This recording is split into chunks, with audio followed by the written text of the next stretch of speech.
अस्सलाम वालेकुम dear students, my name is Mohammad Shahzad, department of mathematics, city college of science and commerce, Multan. Dear students, आज जो हमारा topic है वो हमारा टॉपिक है बीएस मैथमेटिक्स से वेक्टर एंड टेंसर एनालिसिस में से सेमेस्टर 5 का टॉपिक है। ठीक है, अच्छा जी, आज हम इस चैप्टर में जो हम सीखने वाले हैं, इसके टॉपिक से सीखने वाले हैं, वो है हमारे पास वेक्टर डिफरेंशिएशन ऑपरेटर। ठीक है, देखें, आपने फर्स्ट ईयर में, सेकंड ईयर में डिफरेंशिएशन यूज़ की होगी, ठीक है, सिंपल डेरिवेटिव यूज़ की होगी, लेकिन यहाँ पे हम सीखने वाले हैं वेक्टर डिफरेंशिएशन। तो वेक्टर डिफरेंशिएशन क्या होती है? सबसे पहले देखते हैं कि वेक्टर डिफरेंशिएशन के लिए आप कौन सा ऑपरेटर यूज़ करते हैं।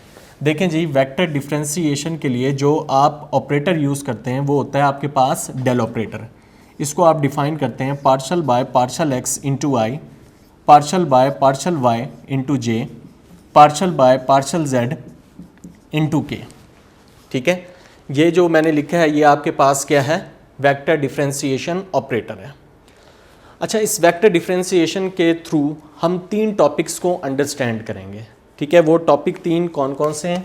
पहला जो टॉपिक है वो हमारे पास है ग्रेडियंट,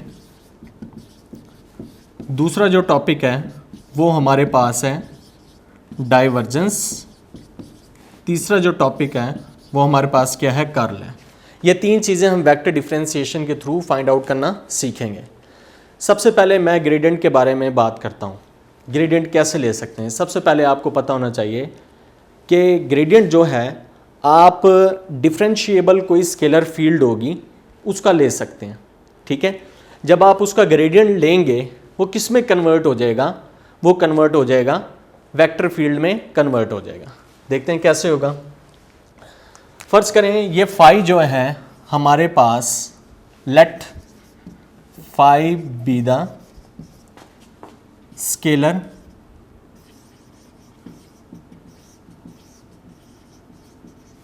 डिफरेंशिएबल फील्ड। तो सबसे पहले जो ग्रेडेड में होना चाहिए वो फाई को क्या होना चाहिए? स्केलर डिफरेंशिएबल फील्ड होना चाहिए। जब यहाँ तक आपने सब कुछ बता दिया, उसके बाद क्या होना चाहिए आपके पास? उसके बाद ये होगा कि इसके ऊपर हम डेल ऑपरेटर को डिफाइन करते हैं। जैसे ही डेल ऑपरेटर को हम डिफाइन करेंगे इसके ऊपर, तो ये डेल फाई जो है किस चीज़ की रिप्रेजेंट कर रहा है? ये ग्रेडियंट को रिप्रेजेंट कर रहा है। देखें, ये स्केलर है, जो इसका रिजल्ट आने वाला है वो क्या आने वाला है? वेक्टर आने वाला है। ज़रा स्केलर और वेक्टर के दरमियान थोड़ा सा आपको फ़र्क बता दूं। जो स्केलर होता है उसमें सिर्फ और सिर्फ आपके पास मैग्नीट्यूड होता है, और जो आपके पास वेक्टर होता है उसमें magnitude as well as direction भी होती है। ठीक है, तो इनिशियली हमने देखा जो आपके पास स्केलर डिफरेंशिएबल फील्ड होगी, ठीक है, उसके ऊपर आप जब डेल ऑपरेटर को अप्लाई करेंगे, ठीक है, जैसे ही आप डेल ऑपरेटर को अप्लाई करेंगे तो वो आपके पास किस में कन्वर्ट हो जाएगी? वो आपके पास वेक्टर फील्ड में कन्वर्ट हो जाएगी। तो यहाँ पे देखते हैं डेल फाई का रिजल्ट किस तरह से बनेगा। सबसे पहले यहाँ पे लिखते हैं डेल की definition, partial by partial x into i, partial by partial y into j, partial by partial z into k. ठीक है, और यहाँ पे हम लिख देते हैं फाई। अब जो आपके पास ये रिजल्ट बनेगा, partial phi by partial x into i, partial phi by partial y into j, partial phi by partial z into k. ये चीज़ किस चीज़ को रिप्रेजेंट कर रही है? ग्रेडियंट को रिप्रेजेंट कर रही है। ठीक है, तो मैंने आपको ग्रेडियंट के बारे में बता दिया कि स्केलर डिफरेंशिएबल फील्ड होनी चाहिए आपके पास। ठीक है, तो आपके पास जो फील्ड होगी वो उसके ऊपर जब आप ग्रेडियंट को अप्लाई करेंगे, मतलब वेक्टर डिफरेंशियल ऑपरेटर को अप्लाई करेंगे, वो किस में कन्वर्ट हो जाएगी? वेक्टर फील्ड में कन्वर्ट हो जाएगी। अब जो हमारा नेक्स्ट टॉपिक है वो हमारा टॉपिक है डाइवर्जेंस। ठीक है, अब डाइवर्जेंस और ज़रा ग्रेडियंट में फ़र्क देख लें। देखें, जो हमारे पास ग्रेडियंट है, ग्रेडियंट में ये होता है कि आपके पास कोई डिफरेंशिएबल स्केलर फील्ड होती है, उसका जैसे ही आप उसके ऊपर आप डेल ऑपरेटर अप्लाई करते हैं वो वेक्टर फील्ड बन जाती है। लेकिन डाइवर्जेंस में क्या होगा, डाइवर्जेंस में थोड़ा सा उससे चेंज है। डाइवर्जेंस में ये होगा कि आपके पास कोई वेक्टर फील्ड होगी, ठीक है। लेट अस सपोज मैं कह देता हूँ कोई मेरे पास वेक्टर फील्ड है, ठीक है, उसका डाइवर्जेंस हम लेंगे। डाइवर्जेंस जब हम लेंगे, देखें डाइवर्जेंस जब आप लेंगे डेल ऑपरेटर के साथ, जो रिजल्ट आएगा वो क्या आएगा, स्केलर फील्ड आएगी। फर्ज करें ये आपके पास कोई वेक्टर फील्ड है, let v is equal to v1i v2j plus v3k, ये कोई वेक्टर फील्ड है, ठीक है। डाइवर्जेंस को रिप्रेजेंट किस तरह से करते हैं, डाइवर्जेंस को इस तरह से रिप्रेजेंट करेंगे डेल डॉट v, ठीक है। इसका डेल ऑपरेटर का फील्ड वेक्टर से डॉट प्रोडक्ट लेने लगे तो ये आपके पास इस तरह से हो जाएगा partial by partial x into I plus partial by partial y into j partial by partial z into k. और साथ में आप क्या लिख सकते हैं, यहाँ पे डॉट का साइन है तो डॉट का साइन लगा के यहाँ पे v1i plus v2j plus v3k। अब देखें इसको किस तरह से सिंप्लीफाई करेंगे। इसको जब आप सिंप्लीफाई करेंगे तो इस तरह से हो जाएगा partial by partial x into v1 i dot I हो जाएगा, पार्शल बाय पार्शल y ये हो जाएगा v2, यहाँ पे आप क्या लिखेंगे j dot j plus partial by partial z v3, ये क्या बन जाएगा k डॉट k, ठीक है। आप प्रीवियस क्लासेस में पढ़ चुके हैं कि i dot i is equal to j dot j होता है is equal to the k dot k, और ये सारा किसके बराबर होता है, 1 के बराबर होता है। तो इस रिजल्ट को जब आप सिंप्लीफाई करेंगे तो आपका रिजल्ट ये आ जाएगा partial v1 over partial x, partial v2 over partial y, partial v3 over partial z। अब यहाँ से अगर आप इस चीज़ का एनालिसिस करें तो शुरू में देखें आपके पास क्या थी, वेक्टर फील्ड थी, वेक्टर फील्ड थी। वेक्टर जैसे ही आपने उसका डाइवर्जेंस लिया, उसको सिंप्लीफाई किया, जो आपके पास रिजल्ट आ रहा है वो क्या आ रहा है, वो आपके पास स्केलर फील्ड आ रहा है, ठीक है। जो आपके पास रिजल्ट आ रहा है वो स्केलर फील्ड आ रहा है। अब दोबारा मैं दोनों का फ़र्क बताने लगा हूँ कि क्या फ़र्क है दोनों में, ग्रेडियंट में और डाइवर्जेंस में। देखें ग्रेडियंट में आपके पास स्केलर फील्ड थी, आपने उसके ऊपर डेल ऑपरेटर को यूज़ किया, जैसे डेल ऑपरेटर को यूज़ किया आपने, वो क्या बन गई, वो बन गई वेक्टर फील्ड। डाइवर्जेंस में क्या था आपके पास वेक्टर फील्ड थी, आपने वेक्टर फील्ड के ऊपर जैसे डाइवर्जेंस अप्लाई किया, मतलब डेल ऑपरेटर के साथ वेक्टर फील्ड का डॉट प्रोडक्ट लिया, जो आपके पास रिजल्ट आया वो क्या आया, स्केलर फील्ड आया, ठीक है। इसके बाद जो हमारा नेक्स्ट टॉपिक है, कर्ल को देखते हैं कि कर्ल को किस तरह से फाइंड आउट करते हैं। अच्छा जी, कर्ल को हम फाइंड आउट करते हैं। कर्ल में आपको क्या करना होगा, कर्ल में भी आपको सिमिलरली यही करना होगा। सबसे पहले देखें कर्ल में भी आपके पास क्या होगी, कोई वेक्टर फील्ड होगी, ठीक है, और वो वेक्टर फील्ड क्या होगी, डिफरेंशिएबल भी होगी। जब आप उसका कर्ल फाइंड आउट करेंगे, जो उसका रिजल्ट आएगा वो आपके पास क्या होगी, वो आपके पास वेक्टर फील्ड होगी, ठीक है। अब तीनों का फर्क आपको पता चल गया होगा कि कर्ल आपके पास वेक्टर फील्ड होगी, उसका जब आप क्रॉस प्रोडक्ट लेंगे वेक्टर डिफरेंशिएशन ऑपरेटर के साथ, जो रिजल्ट आएगा वो आपके पास क्या होगी, वेक्टर फील्ड होगी। फर्ज करें ये आपके पास कोई वेक्टर फील्ड है, let v is equal to v1i v2j plus v3k be a vector field. ये आपके पास क्या है, कोई वेक्टर फील्ड है। जो कर्ल होगा वो किस तरह से डिफाइन होगा, curl is defined as this is equal to the del cross v।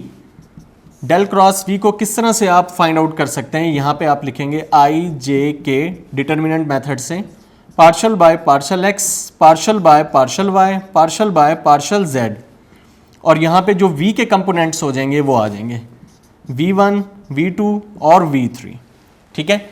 इसको बड़ा इजीली आप फाइंड आउट कर सकते हैं। जिस तरह से डिटर्मिनेंट को फाइंड आउट करते हैं उसी तरह से आप इसको क्या कर सकते हैं, फाइंड आउट कर सकते हैं, ठीक है। Deleting the first row and first column, then अगर आप क्या होता है आपको कह दिया जाए कि एक्सपैंड फर्स्ट रो या आप खुद करें एक्सपैंड फर्स्ट रो, तो किस तरह से होगा, deleting the first row and first column, फिर उसके बाद क्या होगा, deleting the first row and second column, deleting the first row and third column, eliminate करेंगे, जो आपके पास रिजल्ट आएगा वो रिजल्ट क्या होगा, आपके पास कोई वेक्टर फील्ड होगी।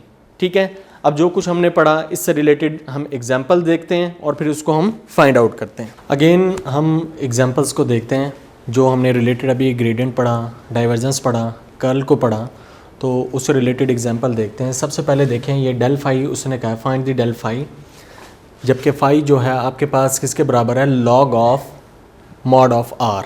ठीक है, अब कुछ स्टूडेंट इस सिलसिले में कंफ्यूज हो जाते हैं कि जब आप ग्रेडियंट लेते हैं वो तो स्केलर फील्ड का होता है, ये तो वेक्टर फील्ड है।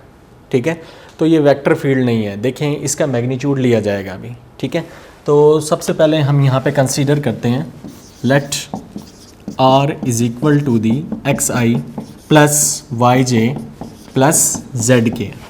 हमने r को कंसीडर कर लिया है, अब हम इसकी लेंगे मैग्नीट्यूड। जैसे ही मैग्नीट्यूड लेंगे तो ये आपके पास बन जाएगा x square plus Y square plus Z square as a whole का स्क्वायर रूट। अब इसका स्क्वायर रूट जैसे ही आप हटाएंगे ये बनेगा x square plus Y square plus Z square as a whole की पावर 1/2।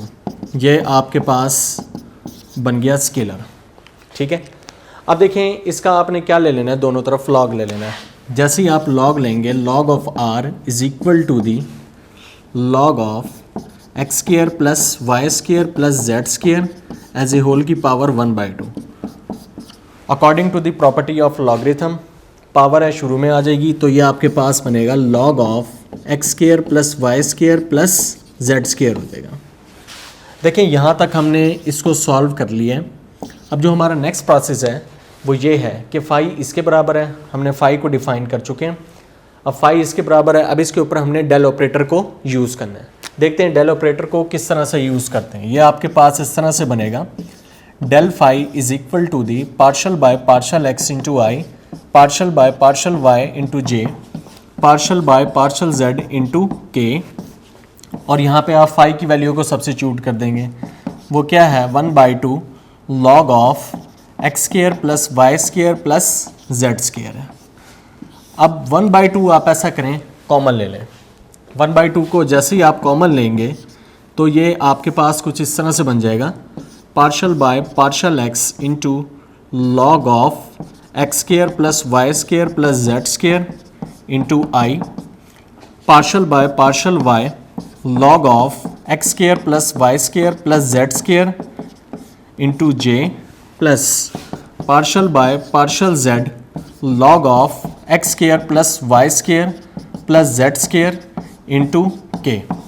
ठीक है, तो इसके ऊपर हम पार्शल डेरिवेटिव इसका लेते हैं, तो देखते हैं कैसे हमारे पास या क्या है इसका आंसर आता है। देखिए लॉग का जब आप डेरिवेटिव लेते हैं तो इस तरह से होता है, अगर लॉग एक्स हो उसका सिंपल डेरिवेटिव लें तो उसका आंसर आ जाता है 1/x। फिर उसके बाद जो वैल्यू होती है लॉग के साथ आप उसका क्या ले लेते हैं, डेरिवेटिव ले लेते हैं। सिमिलरली यहाँ पे जब आप देखेंगे तो इसका डेरिवेटिव आपके पास कुछ इस तरह से बनेगा, 1/x square plus Y square plus Z square हो जाएगा। इस तरह से हो गया। फिर उसके बाद जो ये वैल्यू है उसका आप डेरिवेटिव लेंगे। ठीक है, जब आप इस वैल्यू का डेरिवेटिव लेंगे विद रिस्पेक्ट टू एक्स ले रहे हैं, विद रिस्पेक्ट टू एक्स लेंगे तो इसका आंसर आ जाएगा 2x आ जाएगा। विद रिस्पेक्ट टू एक्स जब y का डेरिवेटिव ले लेंगे वो 0 हो जाएगा।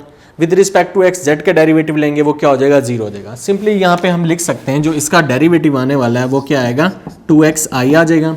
सिमिलरली इसका डेरिवेटिव भी इस तरह से बन जाएगा 1/x square plus Y square plus Z square. और जी यहाँ पे जब आप इसका डेरिवेटिव लेंगे with respect to y, with respect to y जब इतनी वैल्यू का आप डेरिवेटिव लेंगे x वाली टर्म भी 0 हो जाएगी और z वाली टर्म भी 0 हो जाएगी। यहाँ पे आपके पास क्या बचेगा, 2y इंटू जे हो जाएगा plus partial by partial z। जब आप इसका यहाँ पे डेरिवेटिव लेंगे तो ये आपके पास क्या बनेगा, 1/x square plus Y square plus Z square हो गया। फिर इनसाइड फंक्शन का जब डेरिवेटिव लेंगे, x का derivative with respect to z ये भी 0 हो जाएगा, y का derivative with respect to z ये भी 0 हो जाएगा, z का derivative with respect to z ये क्या आंसर आ जाएगा आपके पास 2z आ जाएगा। यहाँ पे क्या हो जाएगा, k हो जाएगा। अगर यहाँ आप गौर से ऑब्जर्व करें, पहली टर्म दूसरी टर्म तीसरी टर्म इन तीनों में क्या कॉमन आ रहा है, 2 कॉमन आ रहा है। 2 को जैसे ही आप कॉमन लेंगे बाहर 1/2 मौजूद है, ये इसके साथ क्या हो जाएगा, कैंसिल आउट हो जाएगा। ये हमारे पास बनेगा this is equal to 2/2 xi over x square plus Y square plus Z square plus y j plus z k. ठीक है, हमने इसका एलसीएम भी ले लिया, 2 को कॉमन भी ले लिया। 2 को कॉमन लेंगे 2 से क्या हो जाएगा, कैंसिल आउट हो जाएगा। नेक्स्ट फिर हम देखते हैं नेक्स्ट क्या होगा आपके पास। नेक्स्ट इस तरह से होगा, अभी हमने कंसीडर किया था शुरू में कि r बराबर है x i plus y j plus z के बराबर है। ठीक है, तो जब आप इसका मैग्नीट्यूड लेंगे तो ये आपके पास बन जाएगा x square y square plus Z square as a whole का स्क्वायर रूट, और ये बराबर आ जाएगा r के। वेक्टर था, कन्वर्ट हो जाएगा स्केलर में। ठीक है, हमें चाहिए x square plus Y square plus Z square की वैल्यू चाहिए, वो किसके बराबर होगी, taking square on both side. जैसे ही आप दोनों तरफ इसका स्क्वायर लेंगे ये आपके पास क्या बन जाएगा, x square plus Y square plus Z square. ठीक है, तो x square plus Y square plus Z square का जो रिजल्ट है वो किसके बराबर हो गया, आर स्क्वायर के बराबर हो गया। तो ये वाली पूरी टर्म किसके बराबर हो गई, ये वाली पूरी टर्म जो है वो बराबर हो गई आर के, और नीचे वाली पूरी वैल्यू किसके बराबर हो गई, वो बराबर हो गई आर स्क्वायर की। That is the required result. इस रिजल्ट में आपने एक चीज़ की ऑब्जर्वेशन की होगी, जो आपको गिवन रिजल्ट था वो किस में था, स्केलर फील्ड में था। जो आपके पास रिजल्ट आया है वो किस में आया है, वेक्टर फील्ड में आया। कि डाइवर्जेंस जो होगा आप किसके ऊपर लेंगे, वेक्टर फील्ड के ऊपर लेंगे। जैसे आप उसका डाइवर्जेंस लेंगे जो रिजल्ट आएगा वो आपके पास क्या होगा, स्केलर फील्ड होगा। सबसे पहले हम देखते हैं v आपके पास किसके बराबर है, x प्लस 3y, और ये i के बराबर है। और उसके बाद आपके पास plus y minus 2z into J, और जो kth कंपोनेंट है वो आपके पास plus x plus z into K बराबर है। देखें जी, इसका डाइवर्जेंस लेते हैं। सबसे पहले गौर से देखें, ये आपके पास क्या चीज़ है, ये आपके पास वेक्टर फील्ड है। ठीक है, इसका डाइवर्जेंस लेते हैं। डाइवर्जेंस किस तरह से बनेगा, डेल डॉट v हो जाएगा। अब डेल की डेफिनेशन लिख दें, वेक्टर डिफरेंशिएशन ऑपरेटर की definition, partial by partial x into i, partial by partial y into j, partial by partial z into k, और साथ में ये पूरा का पूरा पोर्शन एज इट इज़ लिख दें। x plus 3y into I, y minus 2z into J plus x plus z into K. सही है। अब देखिए, डॉट प्रोडक्ट आपने करना है, सेम वही टेक्निक यूज़ करेंगे जिस तरह से आपको प्रीवियस नॉलेज में समझाया गया था।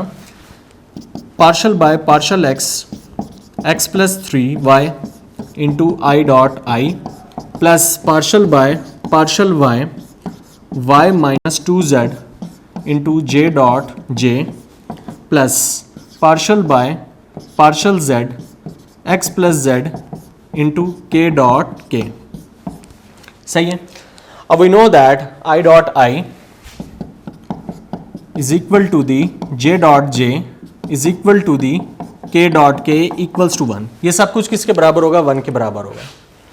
तो जब ये 1 के बराबर हो जाएगा, इसको हम सिंप्लीफाई करते हैं। देखें, इस पोर्शन का जब हम पार्शियल डेरिवेटिव लेंगे with respect to x, with respect to x ये टर्म तो किसके बराबर हो जाएगी, 1 के बराबर हो जाएगी।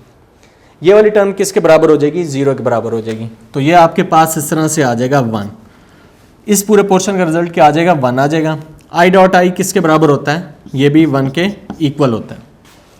फिर यहाँ पे देखते हैं, यहाँ पे with respect to y partial derivative जब आप लेंगे विद रिस्पेक्ट टू y का partial derivative with respect to y जब आप लेंगे तो उसका रिजल्ट किसके बराबर आ जाएगा, 1 के बराबर आ जाएगा। और 2z का जब आप पार्शियल डेरिवेटिव लेंगे विद रिस्पेक्ट टू y, वो रिजल्ट किसके बराबर आ जाएगा, 0 के बराबर आ जाएगा। तो ये रिजल्ट आपके पास टोटल इस तरह से बनेगा 1 इंटू 1। फिर उसके बाद देखते हैं partial by partial z। Partial by partial z का जब आप डेरिवेटिव लेंगे, x का डेरिवेटिव लेंगे पार्शियल बाय पार्शियल z के लिहाज से, तो ये 0 हो जाएगा। इसका रिजल्ट क्या आ जाएगा, 1 आ जाएगा। तो ये आपके पास टोटल कुछ इस तरह से बन जाएगा 1 इंटू 1। इन सबको सम अप करें तो रिजल्ट क्या आ जाएगा, 3 आ जाएगा। तो यहाँ से आपकी क्या ऑब्जर्वेशन हुई, आपकी ऑब्जर्वेशन ये हुई कि अगर आपके पास कोई भी वेक्टर फील्ड हो उसका आप डाइवर्जेंस लें, उसका रिजल्ट ऑलवेज क्या होगा, स्केलर फील्ड होगा। ठीक है, चलें जी नेक्स्ट देखते हैं, हम कर्ल से रिलेटेड एग्जांपल को देखते हैं और फिर उसको हम सॉल्व कर। अच्छा डियर स्टूडेंट्स, अब हम कर्ल को फाइंड आउट करना यहाँ पे सीखेंगे। कर्ल के बारे में मैंने आपको बताया था कि कर्ल जब आप फाइंड आउट करेंगे वो वेक्टर फील्ड की फाइंड आउट करेंगे और जो रिज़ल्ट आएगा उसका वो वेक्टर फील्ड ही होगा। देखते हैं कैसे होगा। सबसे पहले हम लिखते हैं curl, curl of a this is equal to the del cross a. यहाँ पे लिखेंगे i j k partial by partial x partial by partial Y partial by partial z. यहाँ पे देखें जो आयत कंपोनेंट है उसको यहाँ पे लिखें x Z cube minus 2x square Y z और यहाँ पे आ जाएगा आपके पास 2y z4। ये सब कुछ आपके पास रिजल्ट आ चुका है। अब इस डिटर्मिनेंट को आप एक्सपैंड करें, देखें कैसे एक्सपैंड करते हैं हम। एक्सपैंड इस तरह से करेंगे, एक्सपैंड फर्स्ट करें, मैं कर रहा हूँ एक्सपैंड रो 1, तो क्या होगा मेरे पास deleting the first row and first column. तो करते हैं किस तरह से, बाकी आपके पास जो रिजल्ट बचेगा वो इस तरह से बचेगा partial by partial Y partial by partial Z हो जाएगा। ये क्या होगा आपके पास minus 2x square Y Z 2y z4 minus जे।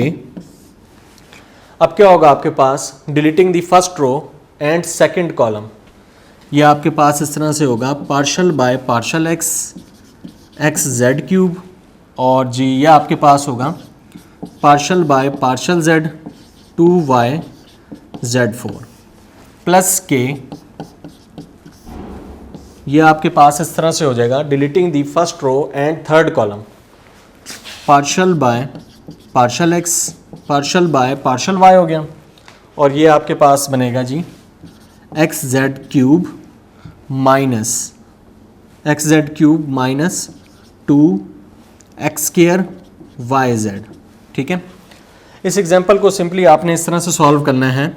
डिटर्मिनेंट की जिस तरह से डेफिनेशन होती है 2/2 में, इसका पार्शियल डेरिवेटिव ले लेना है विद रिस्पेक्ट टू y, दरमियान में माइनस का साइन लगाना है और इसका पार्शियल डेरिवेटिव ले लेना है विद रिस्पेक्ट टू z ले लेना है। सिमिलरली यहाँ पे क्या करना है, इसका पार्शियल डेरिवेटिव आपने ले लेना है विद रिस्पेक्ट टू x ले लेना है और इसका partial derivative with respect to z ले लेना है। ठीक है, सेम 2/2 की जिस तरह से हमारे पास डिटर्मिनेंट की डेफिनेशन होती है। फाइनली जब आप इस क्वेश्चन को रिजॉल्व करेंगे जो आपके पास रिजल्ट आएगा वो क्या होगा, वेक्टर फील्ड होगा। ठीक है डियर स्टूडेंट्स, ये जो मैंने आपसे थ्योरी डिस्कस की है या प्रॉब्लम्स डिस्कस की हैं, इससे रिलेटेड कोई भी प्रॉब्लम हो आप कमेंट सेक्शन में पूछ सकते हैं और फर्दर फिर भी कोई प्रॉब्लम हो आप इससे रिलेटेड कोई क्वेश्चन भी कमेंट के ज़रिए पूछ सकते हैं। Thank you there all students.